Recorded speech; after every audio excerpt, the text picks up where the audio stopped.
In 1972, life shone with an intensity that's hard to imagine today. Picture a French summer, hot and decadent, in a grand château on the Côte d'Azur. There, the Rolling Stones, tax exiles, were hiding from the British authorities, but certainly not from excess. They were recording Exile on Main Street, an album drenched in sweat, drugs, and whiskey, mixed in the stone corridors of that mansion. Keith Richards played his guitar with the indifference of a bored god, while Mick Jagger delivered his lyrics like the last gasp of a civilization on the brink of collapse. Meanwhile, just a few kilometers away, Alain Delon and Romy Schneider were caught up in a romantic drama as explosive as the films they starred in. In their Parisian nights, between glasses of champagne and whispers of love, they debated the nature of art and beauty, surrounded by a youth that breathed revolution.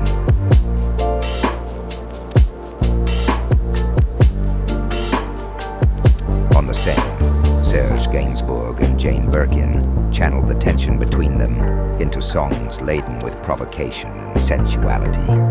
Life wasn't just to be lived, it was to be devoured.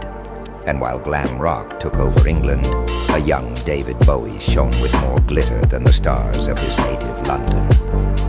Ziggy Stardust, his alien alter ego, descended from the sky to remind us that reality is optional and that true creativity comes when you break all the rules.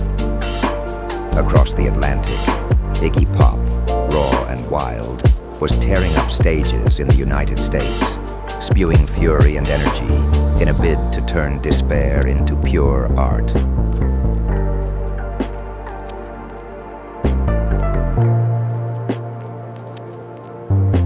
And of course, there was Steve McQueen, the undisputed king of excess and style in Hollywood. In those years, while starring in Bullitt and Le Mans, he lived as fast as he drove, with a Triumph in one hand and a glass of bourbon in the other. McQueen didn't act. He simply was, the embodiment of danger, the man every other man wanted to be, and every woman wanted to have. Brigitte Bardot, with her irresistible aura, and Anita Pallenberg, muse and enchantress, floated through that same atmosphere, thick-armed with lust and art. And let's not forget Marcello Mastroianni, with his perpetual cigarette and suave gaze that masked a soul as cynical as it was charming.